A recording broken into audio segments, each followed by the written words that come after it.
यो समाचार चाहिँ अमेरिकाभरि बस्नुहुने नेपाली दाजुभाइ दिदीबहिनीहरूले सुन्नै पर्ने हुन्छ र यहाँहरूले पनि यस्तो कुनै ठगी काण्ड देख्नुभएको छ, सुन्नुभएको छ अथवा आफै पनि संलग्न हुनुहुन्छ भने तपाईँहरू आफूले आफूलाई सुधार्नुहोला।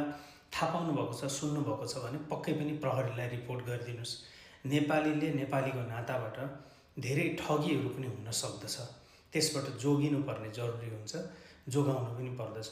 अहिले भने यो समाचारमा चाहिँ टेनेसी राज्य, अमेरिकाको टेनेसी राज्यमा एकजना नेपालीले अमेरिकन कपल 70 वर्ष नागेका सिनियर सिटिजनलाई ठगी गरेको र उनी पक्राउ परेको सम्बन्धी यो समाचार हो।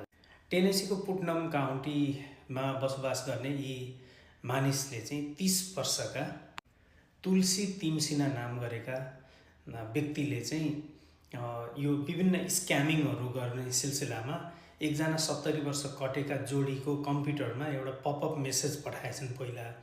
अनि त्यो मेसेजमा क्लिक गरिसकेपछि तिम्रो कम्प्युटरमा भाइरस छ, के छ, यहाँ सम्पर्क गर, वहाँ गर भन्ने केही नम्बर आउँछ त्यहाँनिर। त्यो पछाडि त्यो नम्बरमा उनीहरूले कल गरे होइन, उसले चाहिँ ह्याक गर्न खोज्यो, कम्प्युटर ह्याक गर्न खोज्यो होइन। अनि त्यो नम्बरमा फोन गरिसकेपछि अनि हामी टेक्निकल सहयोग गर्न सक्छौँ, के गर्छौँ भनेर ब्याङ्कको इन्फर्मेसन लियो। अनि त्यो ब्याङ्कबाट फोन आएको भन्ने पारेर चाहिँ त्यो ब्याङ्कको फोन नम्बर जस्तै ब्याङ्कको जुन टोल फ्री नम्बर हुन्छ नि पब्लिकमा राखिएको, जस्तो कि ब्याङ्क अफ अमेरिकाको customer service number, Wells Fargo, Capital वानहरूको हुन्छ नि, त्यही नम्बर जस्तै पारेर स्पुफिङ गरेर चाहिँ त्यो कम्प्युटर डिजिटल नम्बर क्रिएट गरेर अनि त्यो कस्टमरसँग, ती मानिसहरूसँग कुरा गरेर अनि क्वाइन किन्न लगाएछ, सुनको सिक्काहरू किन्न लगाएछ पटक पटक। र किन्नुपर्ने कारण चाहिँ के भनेदेखि तिम्रो कम्प्युटरमा चाहिँ यो बाल बालिका सम्बन्धी पोर्नोग्राफीहरू चाहिँ धेरै देखिएको छ। त्यसले गर्दा फेडरल गभर्मेन्टले अब चाहिँ तिमीहरूलाई चाहिँ अनुसन्धान गरेर ठिक गर्छ भनेर भन्दैछ उसले।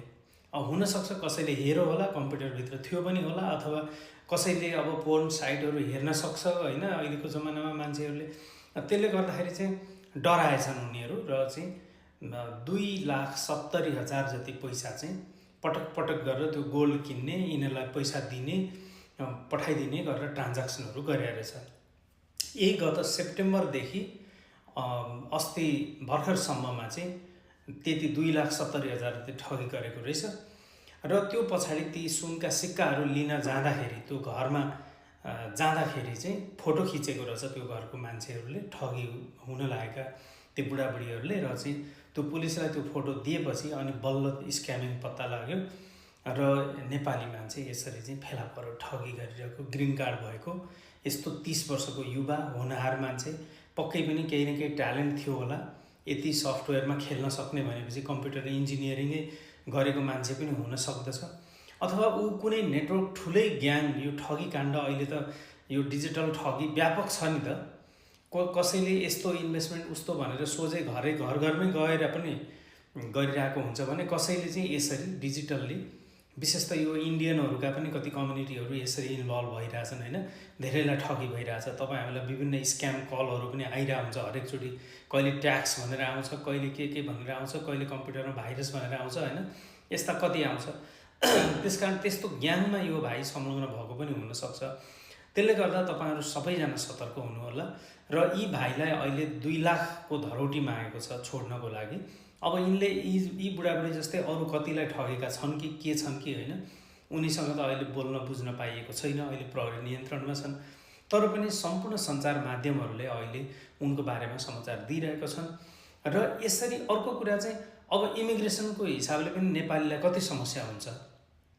ग्रिन कार्डमै भएका नेपालीलाई पनि अब यहाँको सरकारले थप अनुसन्धान गर्छ, किनभने यस्ता क्रिमिनलहरू देखा पर्न थालेपछि चाहिँ पेपर भएका मान्छेमाथि पनि फेरि रिस्टडी गर्ने भनिरहेछ ट्रम्प प्रशासनले होइन।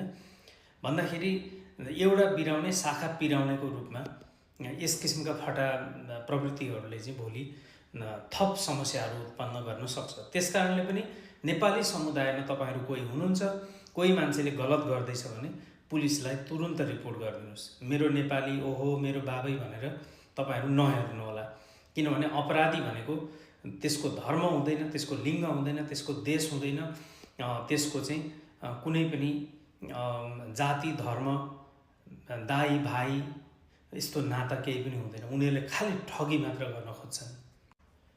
ती सिनियर सिटिजन अमेरिकन नागरिक जसले सेभिङ गरेर आफ्नो जीवन पर्यन्त खाना बस्नको लागि पैसा जम्मा गरेर राखेको थिए, यसरी अनाहकमा उनीहरूको पैसा खाइदिने यस किसिमका दुष्ट अपराधी मनोवृत्ति भएका जोसुकै देशको होस्, यिनीहरूलाई सख्त कारबाही हुनुपर्दछ र उनीहरूले बिचरा न्याय पाउन्, त्यो पैसा फिर्ता आउन सकोस्।